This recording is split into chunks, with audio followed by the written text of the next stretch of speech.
Hey there, travelers. Before we dive into today's story, drop a comment below telling us where you're tuning in from.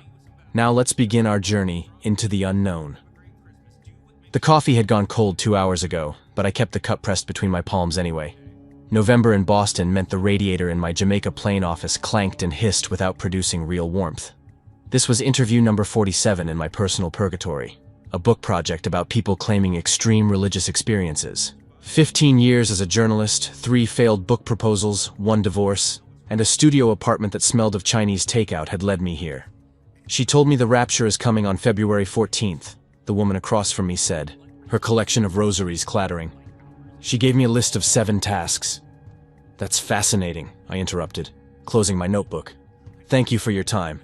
She left in a cloud of lavender perfume, and I sat in the sudden quiet, staring at transcripts that would amount to nothing.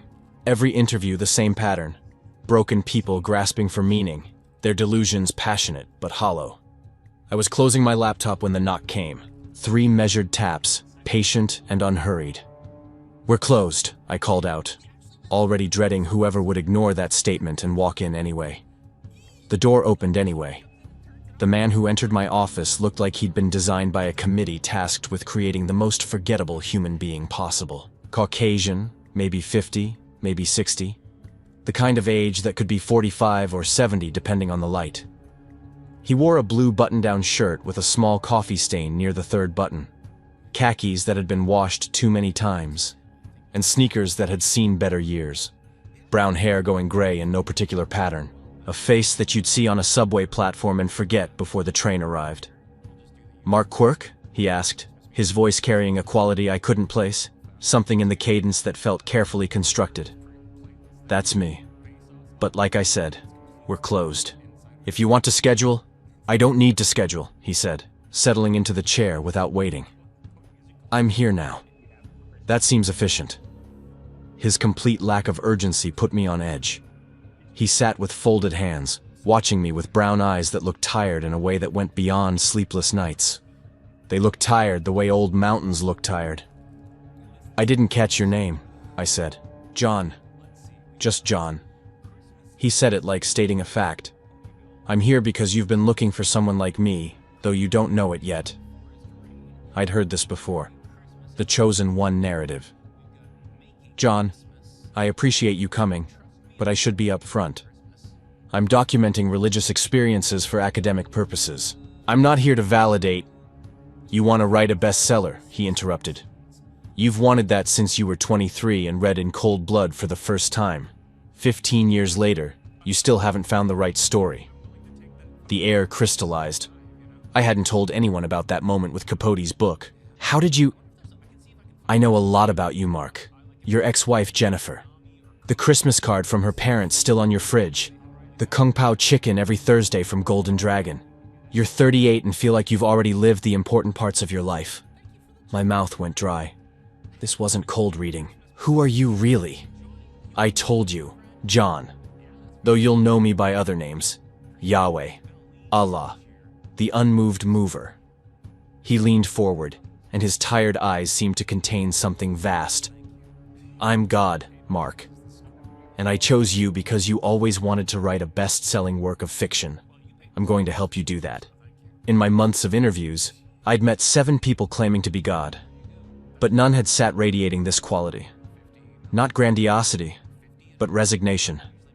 The exhaustion of carrying something too heavy for too long. "Why me?" I asked. "Why not world leaders, religious authorities?" Because they'd try to do something with the knowledge. Build institutions, start wars. "You'll write a book no one will believe. You'll tell my story as fiction. The Bible tried to make people worship. Your book won't. It'll just be a goodbye letter read as entertainment and then forgotten." That seems appropriate. He settled back with a sigh that seemed to carry centuries. "Would you like to hear how it began? Not Genesis, but what actually happened?" Every rational part of my brain screamed that this was a waste of time. But I'd been chasing stories for 15 years, and I'd learned to recognize when someone had something genuinely interesting to say, even if it was wrapped in delusion. And there was something about John's complete lack of performance, his absence of the manic energy that characterized every other religious claimant I'd interviewed. "Sure," I said, hitting record on my phone. Tell me about the beginning." John was quiet for a long moment, his eyes distant, and when he spoke again, his voice carried a quality I'd never heard before. Not sadness exactly, but something vaster. Regret that had been aging in solitude for eons. "I was alone," he began. "Not alone like you understand it, Mark. I was the only consciousness that existed. The only thought in infinite darkness. The only mind that could think I am. Do you understand? Not just being by yourself, but being the only self that was possible." His hands trembled slightly. "I didn't experience time like you do. I existed where past and future were the same. I could see everything that would happen, except nothing was happening because nothing existed except me. I knew the weight of being the only thing that could know anything." "How long were you alone?" "Forever in an instant. Both." He closed his eyes. "I was a gardener tending a garden that contained only myself. I could think, know, understand, but there was nothing except my own thoughts, my own existence, the crushing totality of being alone." The heating unit clanked and hissed. John didn't react. "And then I had an idea," he continued. "What if I wasn't alone? What if there could be others?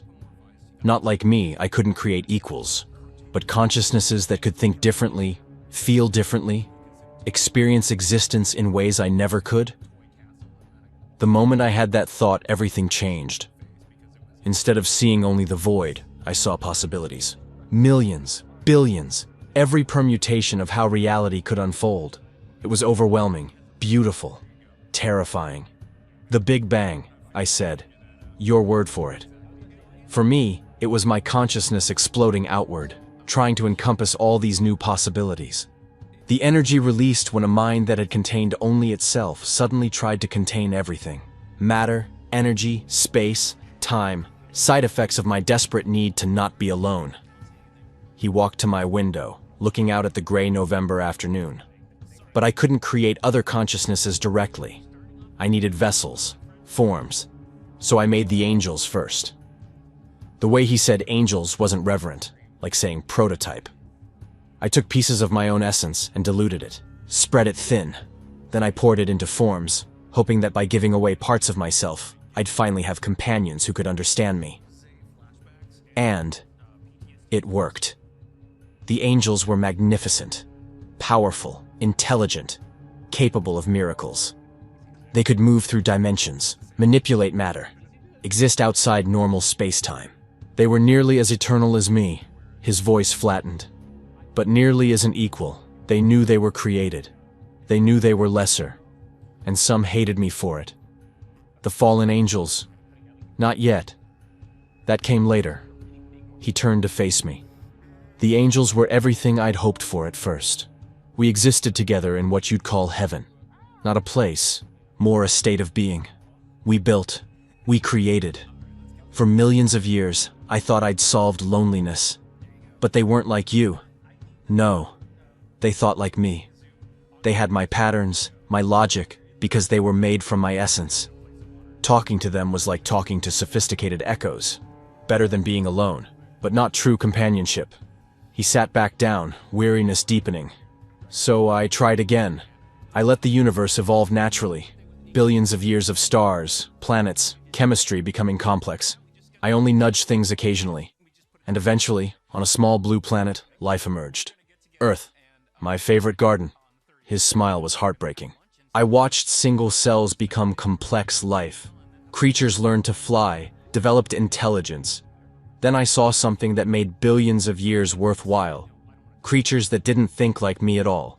Humans. Messy, emotional, illogical, beautiful humans who surprised me every single day. The angels weren't happy. They were furious. Here they were, created from divine essence, capable of bending reality, eternal and powerful, and I was paying attention to fragile bags of meat that lived for decades. They saw only inferior creatures, limited and mortal. Which was, you were genuinely different from me. You felt emotions I could only observe. You created art from perspectives I could never have. You loved with desperation born from knowing your time was limited. You were everything I wasn't. The sky had darkened. We'd been talking for over an hour. So what happened? What made the angels fall?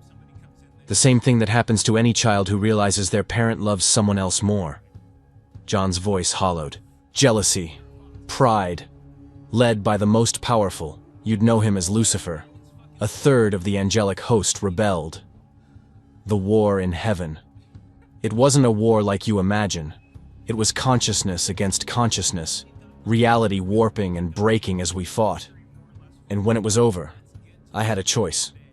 Destroy the rebels, my own creations, or cast them out into lower dimensions. He paused, genuine pain on his face. I couldn't destroy them. They were part of me. So I cast them down, bound them to the material universe, stripped most of their power. They became the demons you fear. Beings of pure spite, twisted by resentment into something monstrous. And the loyal angels? They remained. They swore eternal loyalty. His laugh was bitter. But loyalty without choice is just another prison. They couldn't leave, couldn't question, couldn't do anything except obey. The demons at least had their freedom, poisoned by hatred. The angels had only duty. He moved toward my desk. In the dim light, he looked impossibly old despite his middle-aged appearance. So there I was, Mark. Angels imprisoned by loyalty. Demons imprisoned by hatred. Both lost to me, and all I'd wanted was to not be alone. Instead, I'd created two warring factions and lost them both. But you still had humanity. Yes, I still had you. My third attempt. Creatures made from the universe itself, evolved naturally, genuinely different in every way that mattered. I thought maybe this time I could get it right. Maybe I could live among you, exist as part of your world. Maybe I could finally find what I was looking for. He turned to look at me directly, and in his tired eyes, I saw something genuinely ancient, something that had witnessed the birth of stars. But the angels were my first error, Mark. You humans, you were the tragedy I could never fix. The words hung in the air between us, heavy with implications I wasn't sure I wanted to understand. Outside, streetlights were flickering on, casting yellow pools on the darkening streets of Jamaica Plain. My office had become a small island of warmth and light in the gathering darkness. And inside it, a man who might be delusional, or might be telling the literal truth about the nature of creation, sat looking at me with infinite sadness. Tell me, I said, my voice barely above a whisper. Tell me why we disappointed you. Not tonight, John replied, standing and buttoning his worn jacket. This isn't a story you tell in one sitting. I'll come back tomorrow, same time. We'll continue then. Wait, I said, standing as well. How do I know you'll actually come back? How do I know this isn't just... I'll be here, Mark. I have nowhere else to be. No one else to tell this to. He moved toward the door, then paused with his hand on the handle. You asked why I chose you. It's not just because you want to write a bestseller. It's because you'll fail. Your book will be forgotten almost as soon as it's published. But you'll have told my story anyway, and that's all I want. Not worship, not devotion. Just someone to know the truth before I leave. Leave for where? He looked back at me one more time, and I could have sworn I saw something vast and terrible move behind his eyes. Not malevolent, just incomprehensibly large, like glimpsing the true scale of the ocean from beneath its surface. Back to the void, Mark. Back to the nothing I came from. Back to being alone, where I can't make any more mistakes, can't create any more tragedies, can't disappoint anyone else or be disappointed by them. I'm done with all of it. With this universe, this creation, this failed experiment. I came to say goodbye. To one person. To you. Then he was gone, the door clicking shut behind him with a sound that felt somehow final despite his promise to return. I stood in my office for a long time after he left, staring at the space where he'd sat, at the chair that still held a slight impression from his ordinary, forgettable body. The recording light on my phone blinked steadily, proof that the conversation had happened, that I hadn't imagined it. But had I just interviewed God, or the most convincing madman I'd ever encountered? And more disturbing, did it actually matter which one was true? Outside my window, Boston continued its evening routine. Cars passed. People walked to restaurants or hurried home from work. The universe ground on with its usual indifference, unaware that in a small office in Jamaica Plain, a man claiming to be its creator had just confessed to being lonely enough to destroy reality itself, trying to find companionship. I sat back down at my desk, hands shaking slightly, and began transcribing the interview. Whatever happened next, whatever John was or claimed to be, I knew one thing with absolute certainty. This was the story I'd been waiting 15 years to find, even if no one would ever believe it. John returned the next afternoon exactly when he said he would. I'd spent the previous night transcribing our conversation, replaying it obsessively, trying to find the seams in his story, the places where delusion would inevitably show through. But the recording was flawless. His voice never wavered into mania. His details never contradicted. And that tired quality in his eyes when he spoke about being alone. I couldn't shake it. I'd also done something I rarely did anymore. I'd called my ex-wife.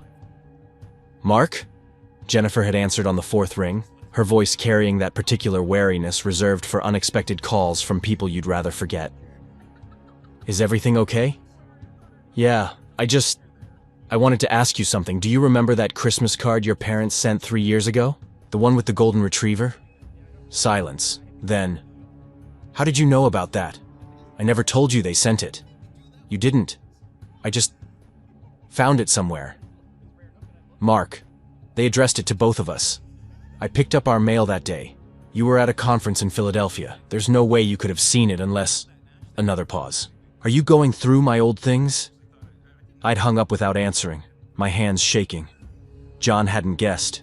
He'd known something there was no possible way to know unless you were either omniscient or had access to surveillance I couldn't begin to imagine. Now he sat in the same chair, wearing different clothes, a gray sweater with a small hole near the collar, jeans that had been patched at the knee, but with the same expression of infinite weariness. Outside my window, Boston was gray and cold, the November sky the color of old concrete.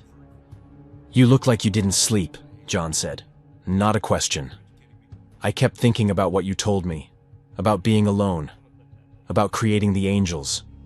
I opened my notebook, trying to maintain some semblance of journalistic distance. "You said humanity was your tragedy. I need to understand what you meant." "Of course you do." He settled into the chair, and I noticed he moved like someone whose body hurt in ways that couldn't be fixed. "That's why I came back, because the story doesn't end with the angels falling. That was just the prologue to the real disappointment." The radiator clanked. I hit record on my phone. After the war, after I'd cast down the rebels and imprisoned the loyal ones in their own devotion, I was more alone than ever. I had two factions of beings who had once been part of me, now divided by hatred and duty. The demons spent their time trying to corrupt my new creation out of spite. The angels spent their time trying to maintain order out of obligation. Neither of them understood what I actually wanted, which was companionship, not worship, not service, not even love, really. Just someone to exist alongside, someone who would surprise me, challenge me, show me perspectives I couldn't generate from my own consciousness. He looked out the window at the gray afternoon. "I thought humans would be that. You were made from the universe itself, not from me. You evolved through natural processes, random mutation, environmental pressure, the beautiful chaos of life finding ways to persist. I barely interfered, just nudged things occasionally when extinction threatened to end the experiment too soon." "So we were an experiment." "Everything is an experiment when you're trying to solve loneliness that has existed since before time began." His voice carried no defensiveness, just statement of fact. "I watched you evolve, watched you discover fire, develop language, create art. I was fascinated by how different you were from me. You felt things I could only observe: joy, sorrow, love, hatred, all these emotions that seemed to drive you in ways pure logic never could." He turned to face me fully. "I decided to live among you, not as God. That would ruin everything, but as one of you. I took human form and walked in the ancient world. Mesopotamia first, then Egypt, then Greece. I lived as a carpenter, a farmer, a merchant. I married. I had children, though they didn't inherit my divinity. I tried to understand what it was like to be genuinely mortal, to feel time pressing against you, to love people knowing they would die. The image unsettled me. God working a merchant stall in ancient Athens, complaining about taxes. And, I prompted, and I discovered that you were worse than the angels ever were. The words landed with devastating simplicity. The angels were prideful and jealous, yes, but they were made from divine essence. Some level of grandeur was inevitable. You humans had no such excuse. You were created from dirt and time and chance, and yet you were more vain, more cruel, more petty than beings literally made from pieces of God. He leaned forward, and his voice took on an edge I hadn't heard before. Not anger exactly, but something raw, genuine hurt. I watched you enslave each other over trivial differences, wage wars over resources you didn't need, torture people for believing in the wrong version of me. The angels fell because they felt replaced. That's almost understandable. But you hurt each other for entertainment, for profit, for the simple pleasure of exercising power over something weaker. We're not all like that, I said, and immediately regretted the defensive tone. No, he agreed. Some of you are better. Some of you are genuinely beautiful, creating art that moves me to tears I didn't know I could cry, showing kindness to strangers for no reason, loving each other with such fierce devotion that it almost makes the cruelty worthwhile. But that just makes it worse, Mark. Because it means you have the capacity for goodness, but choose cruelty anyway. The angels never had a choice. Pride was woven into their nature. You have a choice every single day, and so many of you choose wrong. The room felt smaller suddenly, colder. I tried to fix it, John continued. Tried to course correct the way I had with evolution, with gentle nudges that would guide you towards something better. But every intervention made things worse. The flood? Yes, that happened, though not quite like the Bible describes it. I thought if I could reset humanity, keep only the best examples and let them rebuild, maybe the species would trend toward kindness. Instead, within generations, you were right back to enslaving each other. The Tower of Babel? Confusion of languages. Yes. You were becoming too unified, which sounds good until you realize you were unifying behind conquest and oppression.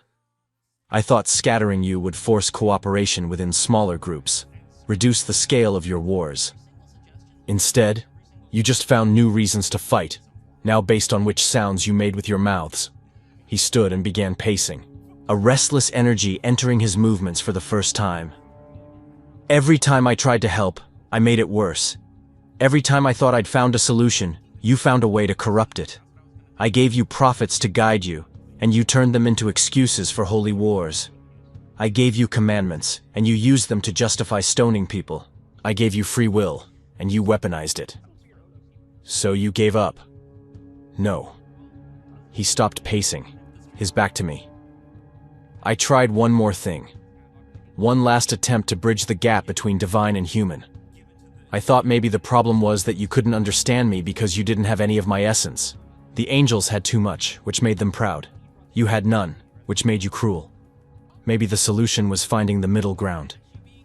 I felt my pulse quicken. Jesus. My son. The words came out strangled, raw with grief so profound it made my chest ache in sympathy. I took a portion of my consciousness, not as much as I'd given the angels, but more than you naturally possessed, and I poured it into a human being. Let him be born naturally. Grow up experiencing mortality. Feel everything you feel, but with enough of my awareness to understand divine perspective. I thought he could be the bridge, the translator between your species and mine. John turned back to face me, and I saw tears tracking down his ordinary face. He didn't wipe them away. He was perfect, Mark, everything I'd hoped for. He understood suffering because he experienced it. He understood mortality because he knew he would die. But he also understood compassion, justice, mercy. Not as abstract concepts, but as fundamental truths. He taught people to love each other, to forgive, to see the divine in everyone, not just the powerful or beautiful. He paused, his voice trembling. I watched him grow up. Every scraped knee, every childhood illness, every moment of joy and pain. I felt it all. I watched him learn to walk, to speak his first words, to discover the wonder of existence. I watched him become a carpenter, working with his hands, creating things from raw material the way I'd created everything from nothing. The symmetry wasn't lost on me. When did he realize what he was? Gradually. Around 30 years old, the divine consciousness I'd placed in him fully awakened. It wasn't a sudden revelation, more like remembering something he'd always known but couldn't quite access. He understood then what he had to do, what I'd created him for. And Mark, this is the part that breaks me even now. He didn't resent it. He accepted it. He looked at humanity with all its flaws and cruelty, and he loved you anyway. John's hands were shaking. He gathered followers, taught them, performed what you'd call miracles, though to him they were just applications of the divine consciousness I'd given him. Healing the sick was manipulating biological processes at a cellular level. Walking on water was adjusting his interaction with matter. Multiplication of food was understanding matter at its fundamental level and replicating it. Simple, really, when you know how reality works. But that's not what made him special, he continued. What made him special was his compassion. He could have used that power to rule, to conquer, to build an empire. Instead, he used it to heal, to feed, to comfort. He washed the feet of the poor. He ate with outcasts. He forgave people who didn't deserve forgiveness. He was everything I'd hoped humanity could be. The tears were flowing freely now. And then they arrested him. False charges, of course. Blasphemy against God. The irony was almost unbearable. They brought him before Pilate, and I was there, Mark. Standing in that crowd, wearing the face of a random citizen, watching my son be condemned to death. And they killed him. They tortured him first. John's voice had gone hollow. They beat him with whips embedded with metal and bone, tearing his flesh, mocked him, spat on him, put a crown of thorns on his head. Actual thorns, Mark, driven deep enough to draw blood. They made him carry his own cross through the streets while people jeered. Some of the same people he'd healed. Some of the same people he'd fed. He sat back down, but his body seemed to fold in on itself. Then they nailed him to wood. Not through the palms. That's a common misconception. Through the wrists, where the bones could support the weight.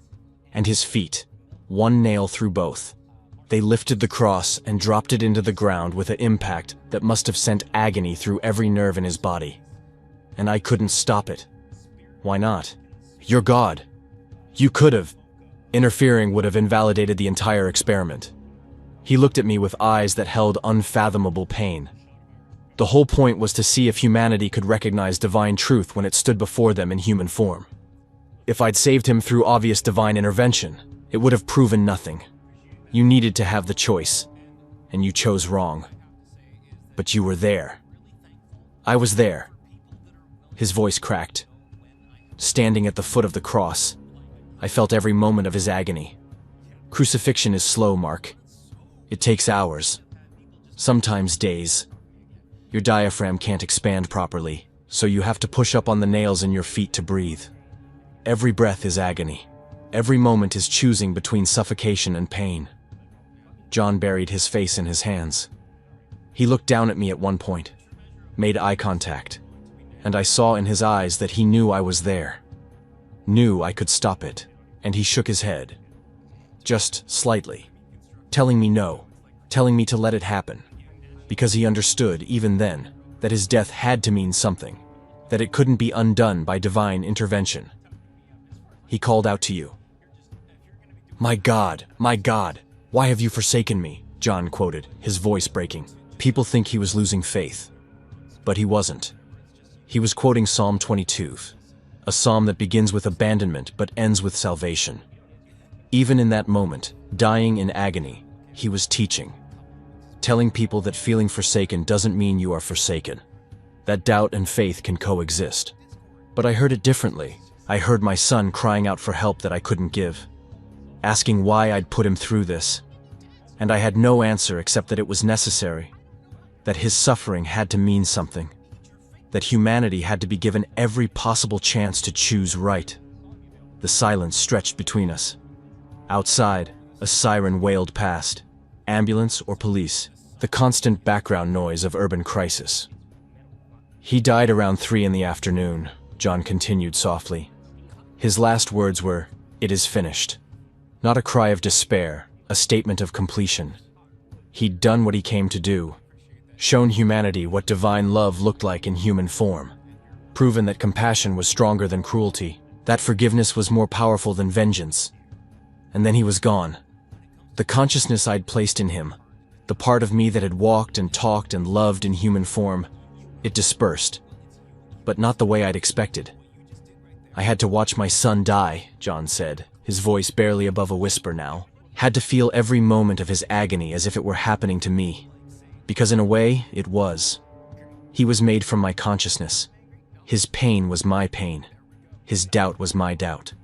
His love was my love. And when he finally died, when that last breath left his body, I felt something inside me break that I didn't know could break." What happened after? At first, nothing. Just silence. His body hung on that cross, lifeless.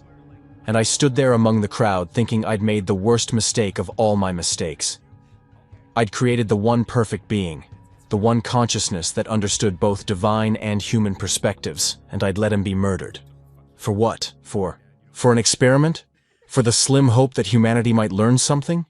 He wiped his face roughly. But then, as the sun set and they took his body down, I felt it begin. The divine essence I'd placed in him, it didn't just disappear. It began to spread. Like a drop of ink in water, it diffused outward, seeking other consciousness to inhabit. It went to his followers first, the ones who truly believed, who'd seen in him what I'd hoped everyone would see. And then it spread further, to people who'd never met him but had heard his teachings. And further still, across generations, diluting but never disappearing. Every human born after that moment carried a microscopic fragment of my son's consciousness. John stood and moved to the window, pressing his forehead against the glass. "It wasn't enough to give you powers. Wasn't enough to make you divine. Just enough to give you the capacity for genuine compassion. The ability to look at suffering and feel compelled to ease it. The instinct to sacrifice for others even when it costs you everything. The small voice that says, 'This is wrong,' when you witness cruelty." That was my son, scattered through billions of souls, living in every act of kindness, every moment of forgiveness, every choice to love instead of hate. He became part of humanity in a way I never could. And that's why you couldn't destroy us. That's why I couldn't destroy you, he confirmed, turning back to face me. Because doing so would mean erasing him completely. The angels I could cast out, they were just pieces of me, after all. But my son was more than that.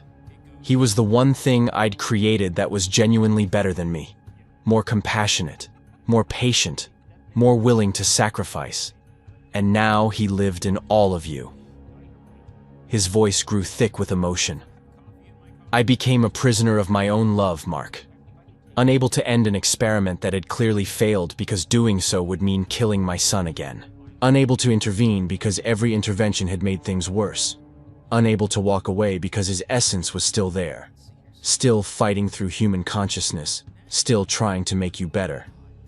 So I watched.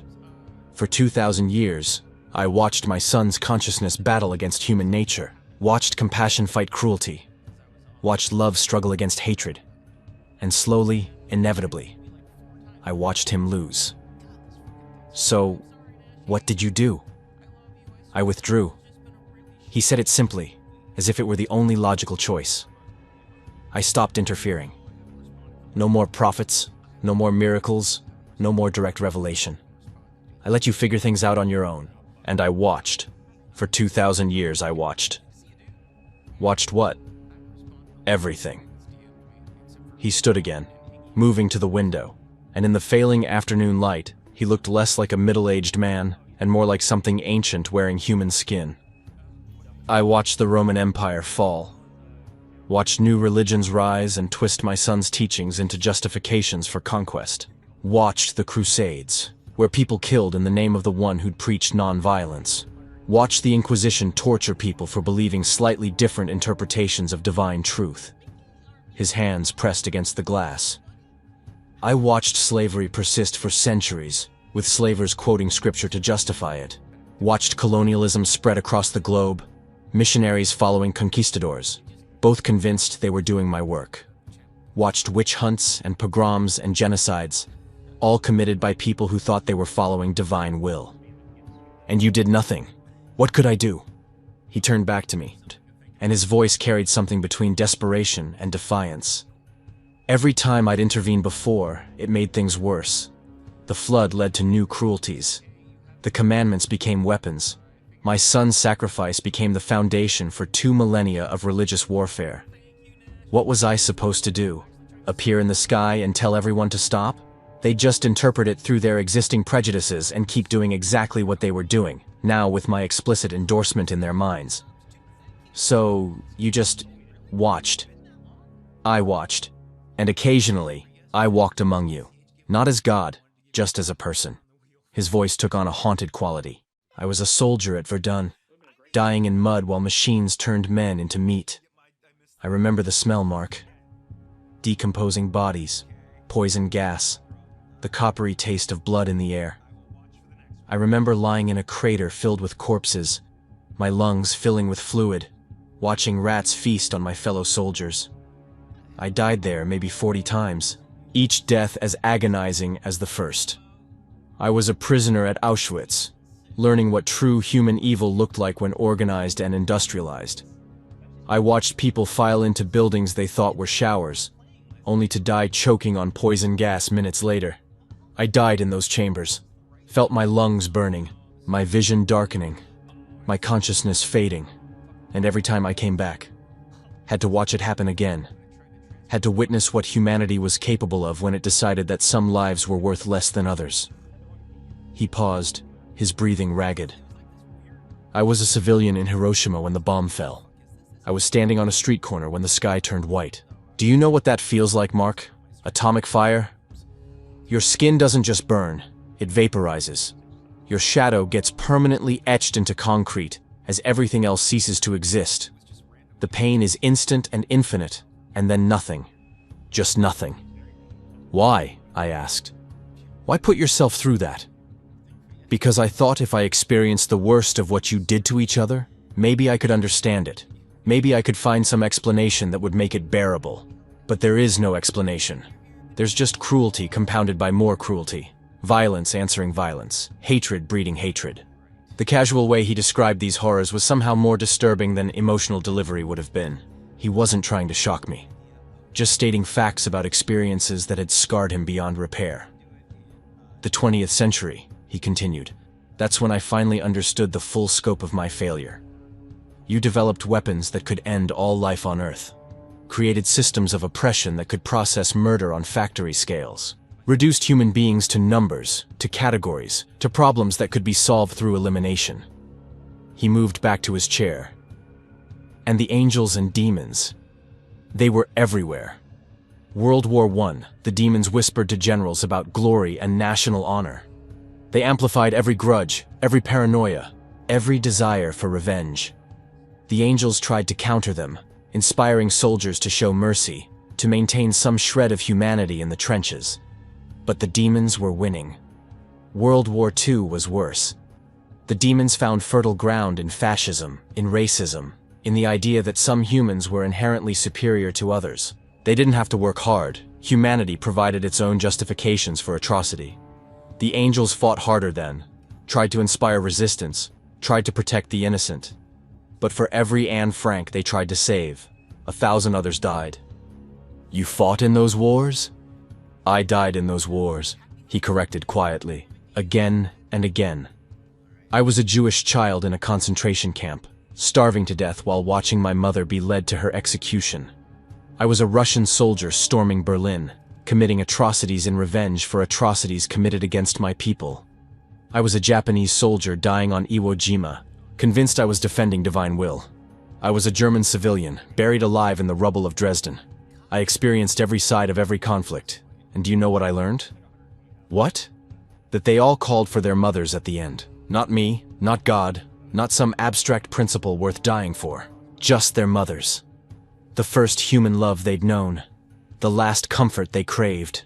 Soldiers from every nation, every ideology, every faith. In their final moments, they all wanted the same thing. To be held. To be told it would be okay. To feel loved one more time before the darkness took them. His voice was breaking now, and I understood then that I'd never been what you needed. You'd always had each other. The capacity to love, to comfort, to sacrifice for one another. That was always there. You didn't need God. You needed to stop listening to the demons whispering in your ears. You needed to ignore the angels demanding righteousness. You just needed to remember what my son had tried to teach you. That loving each other was the only thing that mattered. But you didn't. You couldn't. Or you wouldn't. I still don't know which. The room had grown dark. Neither of us moved to turn on a light. The demons were winning, John said quietly. Slowly, but surely. Every war, every genocide, every moment of industrialized cruelty was pushing humanity further from the divine essence my son had left in you. The angels fought back, inspiring acts of heroism and kindness, but they were outnumbered and bound by their loyalty to non-interference. The demons had no such restrictions. And you? I kept watching, kept walking among you, kept dying alongside you. I was there when the Twin Towers fell. I was in New Orleans during Katrina. I was in Syria when the hospitals were bombed. Always dying, because human bodies die, and always returning, because divine consciousness doesn't. He looked at me with an expression I couldn't quite read. I watched my son's essence fade. With every act of cruelty, every choice of hatred over love, I felt him diminish. The fragments of divinity scattered through humanity were being overwhelmed by your capacity for evil. Not extinguished entirely, but buried so deep that they barely mattered anymore. When did it happen? When did you stop feeling him? December 21st, 2012. The specificity startled me. The day people thought the world would end. It didn't end. Not in the way they expected, but something did end. I was in Afghanistan with a dying soldier, and I reached for the fragment of my son's essence that should have been in him. And it wasn't there. His voice had dropped to barely above a whisper. I searched, reached out across the world, and I found almost nothing. Here and there, tiny sparks in people who had dedicated themselves completely to kindness, but in the majority, nothing. Just emptiness where my son's light had been.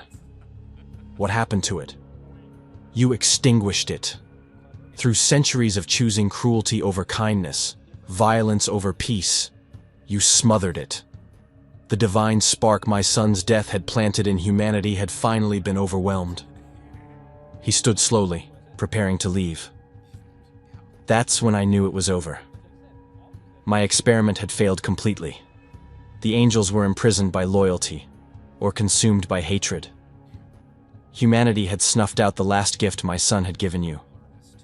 And I was alone again. After billions of years, I was right back where I started. So why tell me? Why now? John moved toward the door. Because I'm leaving, Mark. Going back to the void. Back to the nothing I came from. I'm going to let myself fall asleep in the darkness, and when I do, creation will continue without me. No more interventions, no more observations. The universe will grind on according to its own physics, and you'll all live or die based on your own choices. You're abandoning us. No. For the first time, I saw anger in his expression. You abandoned me. You abandoned my son. You abandoned every gift, every opportunity, every chance to be better. I'm not abandoning you. I'm accepting defeat. I'm admitting that I can't fix this, that maybe it was never fixable, that maybe loneliness is the fundamental state of consciousness, and everything I did to escape it just made things worse. He opened the door, and cold November air rushed in. But before I go, I wanted someone to know the truth. Not the sanitized version in your holy books. The actual truth about why you exist and why your creator is walking away. I chose you because you'll write it down as fiction. No one will believe it. No one will worship or pray or change. It'll just be there. My confession, my goodbye letter. Wait, I said, standing. I need more time. I have so many questions. No. His voice was final. I've told you everything that matters. The creation, the angels, my son, the failure. You have your story now, Mark. What you do with it is up to you. He stepped into the hallway. Write your book. It'll fail. I can see that future clearly. But you'll have told the truth anyway. And that's all I wanted. One person to know before I go back to being alone. Wait, please. If you're really God, you'll never know for certain, he said from the shadows. That's the point. Faith is believing without proof. But I'm not asking for faith. I'm just saying goodbye. His footsteps faded down the hallway. I rushed after him. But when I reached the stairwell, he was gone. Just empty stairs and the sound of traffic from the street below. I stood there for a long time, staring at nothing, trying to process what I just heard. A story about God as a failed parent. Creation as a series of mistakes. Jesus as the one thing that worked, scattered and fading through centuries of human cruelty. When I finally went back to my office, the recording light on my phone was still blinking. Proof that it had happened. Proof that someone, God or madman, had sat in my chair and confessed to the loneliest existence imaginable. I sat down and began transcribing immediately, my hands shaking, knowing that everything had changed and nothing had changed at all. The world would keep spinning. People would keep being kind and cruel. And somewhere, maybe, God was walking back to the void, finally giving himself permission to stop trying. I had my story now. Whether anyone would believe it was another question entirely. I didn't sleep for 3 days after John left. I sat at my desk transcribing every word of our conversations, replaying the recordings obsessively, trying to capture not just what he'd said, but how he'd said it. The pauses. The way his voice broke when he talked about watching his son die. The flatness that somehow conveyed more weight than any passionate declaration could have. The recordings were perfect. Too perfect. No background noise except the radiator. No ambient sound from the street below, even though my window faced Center Street. Just John's voice and mine, suspended in acoustic isolation that shouldn't have been possible in my drafty office. I didn't notice the gaps yet. That discovery would come later. On the third day, exhaustion finally dragged me into sleep. I dreamed of empty universes and lonely consciousness floating in voids, and woke with tears on my face that I couldn't explain. That afternoon, I went downstairs to get coffee from the shop on the corner. The November air was bitter, cutting through my jacket, and the sky had that particular grayness that Boston does so well, the color of depression made visible. That's when I heard the screaming. A crowd had gathered at the intersection of Center and South. I pushed through, journalist instincts overriding everything else, and saw what they were staring at. A man lay in the street, his body at an angle that bodies shouldn't achieve. A city bus sat motionless 30 feet away, its driver standing beside it with a phone pressed to his ear, his face the color of old paper. I knew before I got close enough to see clearly. Some part of me had known the moment I heard the screams. It was John. Same gray sweater with the hole near the collar, same patched jeans, same ordinary face, except now his eyes were open and empty, staring at the November sky without seeing anything at all. He just stepped off the curb, a woman next to me was saying to a police officer. Didn't look, didn't hesitate, like he wasn't even paying attention. The bus didn't have time to stop. I stood there, frozen, staring at the man who'd claimed to be God lying dead in a Boston intersection. Blood pooled beneath his head, mixing with the dirty slush that accumulated in city gutters. So mundane. So utterly, devastatingly ordinary. An EMT checked for a pulse, shook his head. Someone draped a yellow tarp over the body. Did anyone know him? The police officer asked the crowd. Anyone got an ID? Silence. I opened my mouth to speak, to say that I'd just interviewed him, that his name was John, that he'd told me he was God and was going back to the void. But the words wouldn't come. What could I possibly say that wouldn't make me sound delusional? No wallet, another officer said, checking the body. No phone, no ID at all. We'll run prints, see if he's in the system. I watched them load John's body into an ambulance. No rush now. No sirens, just a routine transport of the dead. Watched the bus driver give his statement. Watched the crowd disperse, already forgetting, already moving on with their lives. I went back to my apartment and threw up. Then I sat at my desk and stared at my computer screen, at the transcript of our conversations, and tried to process what I'd just witnessed. God, or a delusional man who thought he was God, had just died in a random traffic accident. Stepped off a curb and gotten hit by a bus. No divine intervention, no cosmic significance. Just the brutal randomness of urban life claiming another victim. Or maybe it wasn't random at all. Maybe it was exactly what John had wanted. A quick exit. An anonymous death. A return to nothing without ceremony or recognition. I spent weeks trying to find out what happened to his body. Called hospitals, morgues, the police department. Finally, a board clerk told me he'd been buried in the city cemetery after no one claimed him. Plot 2847, Section J. No name on the marker, just a number. I went there once, stood in front of a small metal plate stamped with digits, and tried to feel something profound, some connection to the divine, some sense of cosmic significance. But it was just a cemetery. Cold and quiet and utterly indifferent to my crisis of faith or understanding or whatever it was I was experiencing. "Goodbye, John," I said to the numbered grave. "Whoever you were." The wind picked up, scattering dead leaves across the frozen ground, and I left. 3 months later, I finished the manuscript. The Last Interview with God, I called it. A novel about a failed journalist who meets a man claiming to be the creator, and over 2 conversations, learns the tragic truth about existence.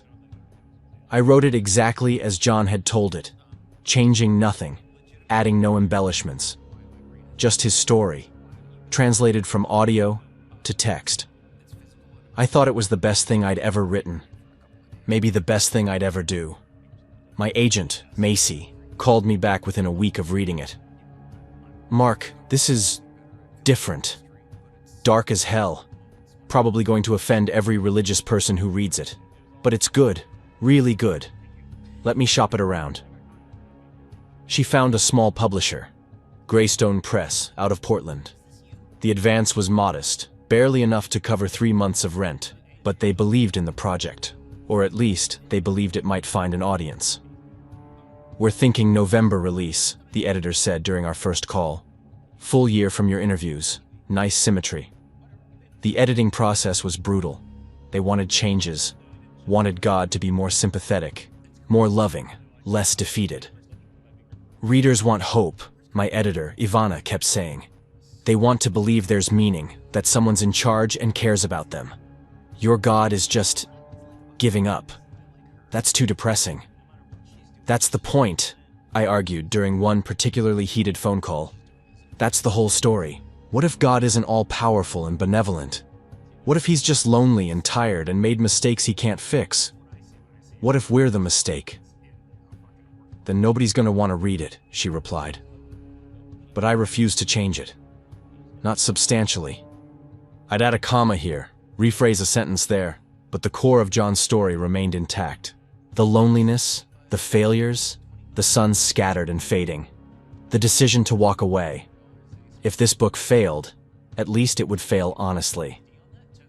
It came out on November 12th, exactly 1 year and 1 week after my first conversation with John.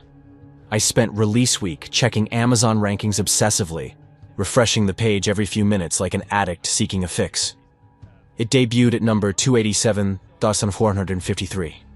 By the end of the first week, it had sold 43 copies.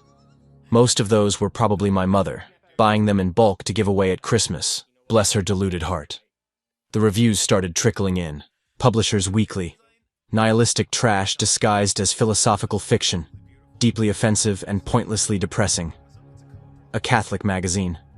A profound misunderstanding of theology. God as a lonely failure, spiritually dangerous. A secular journal. Pretentious and derivative. A depressed person's therapy session masquerading as literature.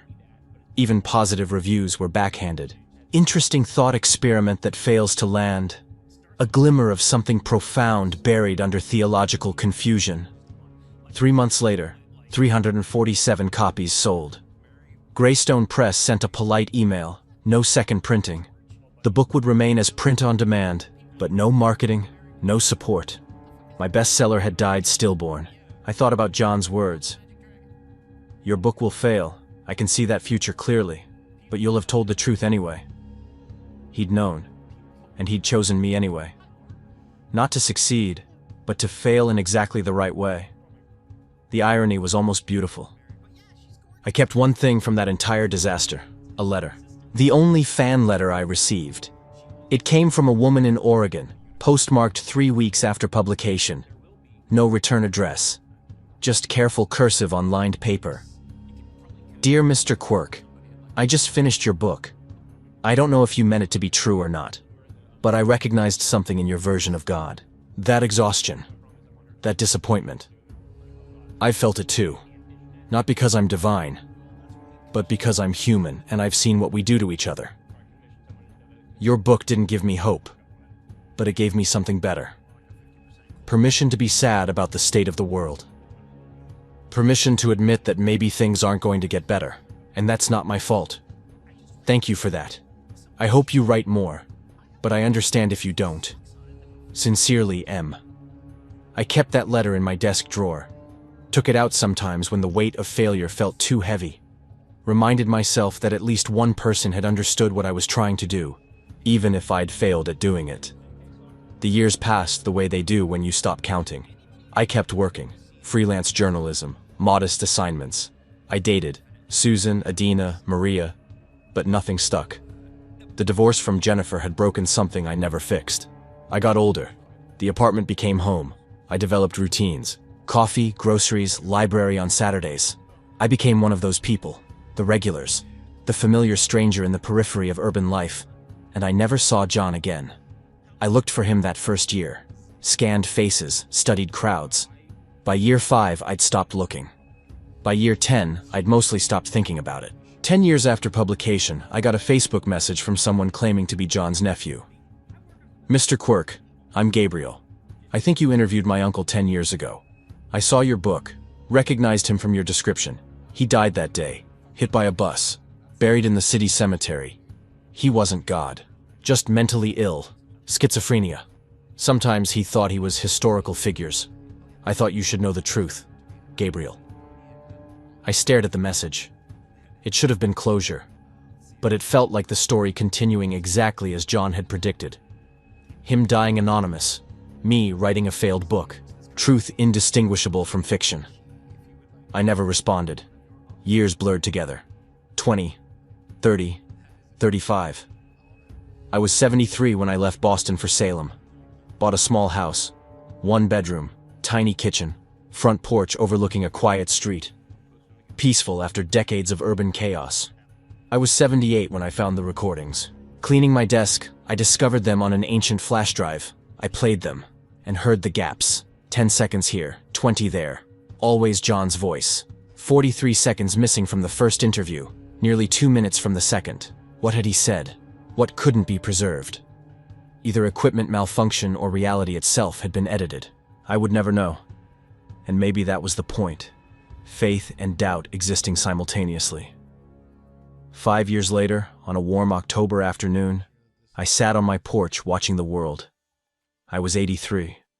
My body hurt in ways that had become constant companions. My knees, my back, my hands, twisted with arthritis.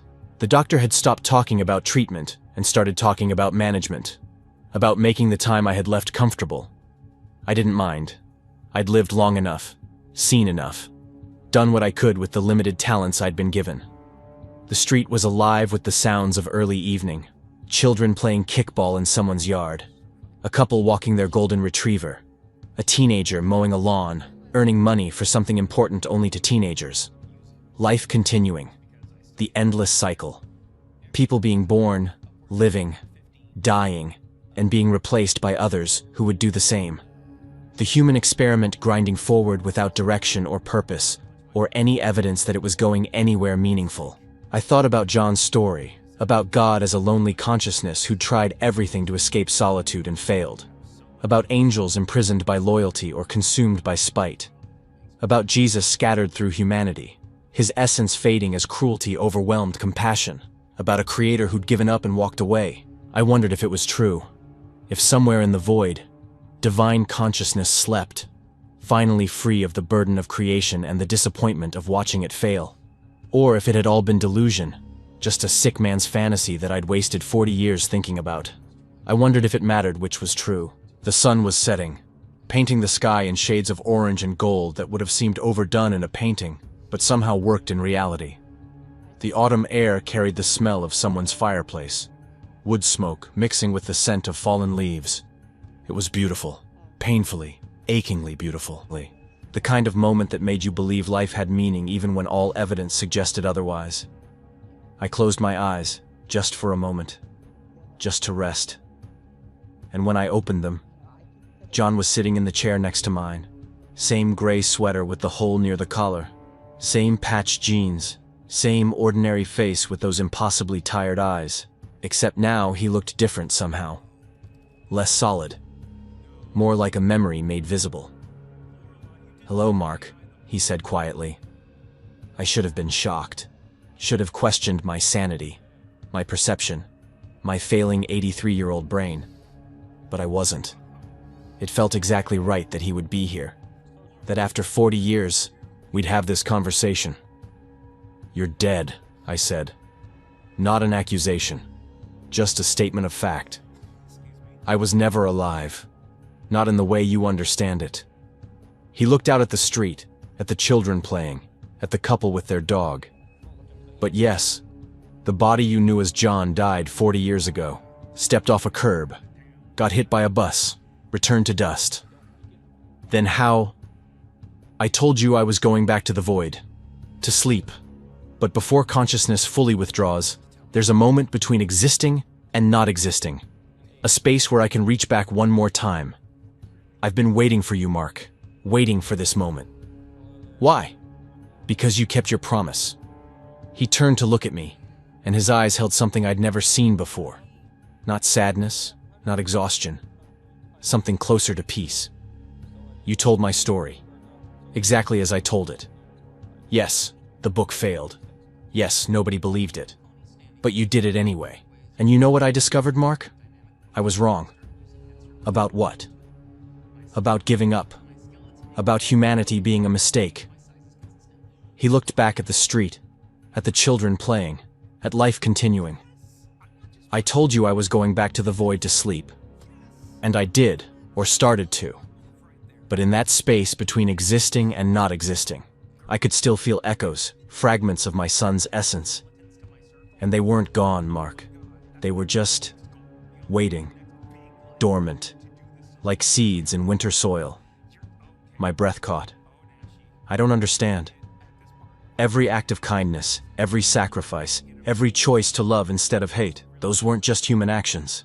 They were my son, still there, still fighting. The teenager in Ohio who didn't end their life. The priest who lost his faith but became kinder. The woman in Singapore who found comfort in loneliness. And thousands more you'll never know about. Your book, this failure, it planted seeds. He squeezed my hand. I watched you, Mark. 40 years of a quiet life. You never became famous. Never got the success you wanted. But you were kind. You listened to people. You told their stories with compassion, even when no one read them. You became exactly what I'd hoped humanity could be. Not perfect, but trying. Not powerful, but present. That matters? That's all that matters. His voice was gentle now, almost joyful. I came to tell you I was giving up, and you showed me why I shouldn't. Not through grand gestures or divine intervention, but through simply continuing. Through choosing every day to be a little bit better than despair would suggest. So you're not going back to the void? I'm going back, he said, but not to sleep forever, just to rest, to let creation breathe without my interference. But I'm not abandoning it. I'm trusting it, trusting you, all of you, to find your own way. Because maybe that's what I should have done from the beginning. Not tried to fix everything, but just believed you could fix yourselves. Tears were streaming down my face. What about Jesus? His essence? Still there. Still fighting. Stronger than I thought possible.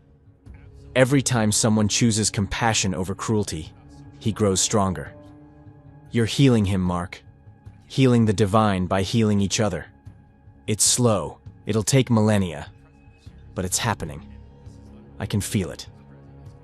The world was getting dimmer, but not darker. Softer, maybe. Like reality was becoming gentler. One more thing, I managed. The gaps in the recording. What did you say? John smiled, and it was genuine, warm. I told you that you'd matter, that your life would mean something, that someone would remember you with love. I couldn't let you remember because then it wouldn't be true. You'd be trying to fulfill a prophecy instead of just living. But now, at the end, you can know. You mattered, Mark. You always mattered. Will I see you again? Maybe. Or maybe you'll see something even better. What comes after me? What humanity builds when I'm finally brave enough to let go completely? He stood, and I realized he wasn't alone. Behind him, faint but present, other figures. People I'd known, people I'd helped, stories I'd told.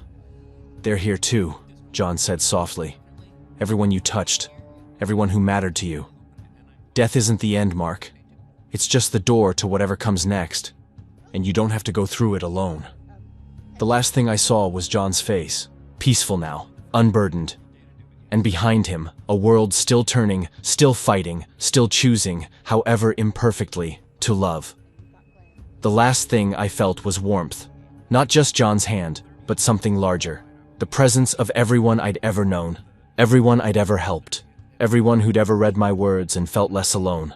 The last thing I thought was that maybe John had been wrong about humanity being a mistake. Maybe we were the experiment that succeeded after all. Not because we were perfect, but because we kept trying despite knowing we'd fail. And then there was light. Not nothing. Not void. Just light. And warmth, and the sense of being welcomed home to a place I'd never been but somehow always known. And in that light, I understood the gaps in the recording. Understood what John had really told me. Understood that every moment of my ordinary, forgettable life had been exactly what it needed to be. I had mattered.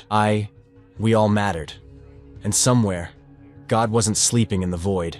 He was believing in us the way we'd always needed to believe in him.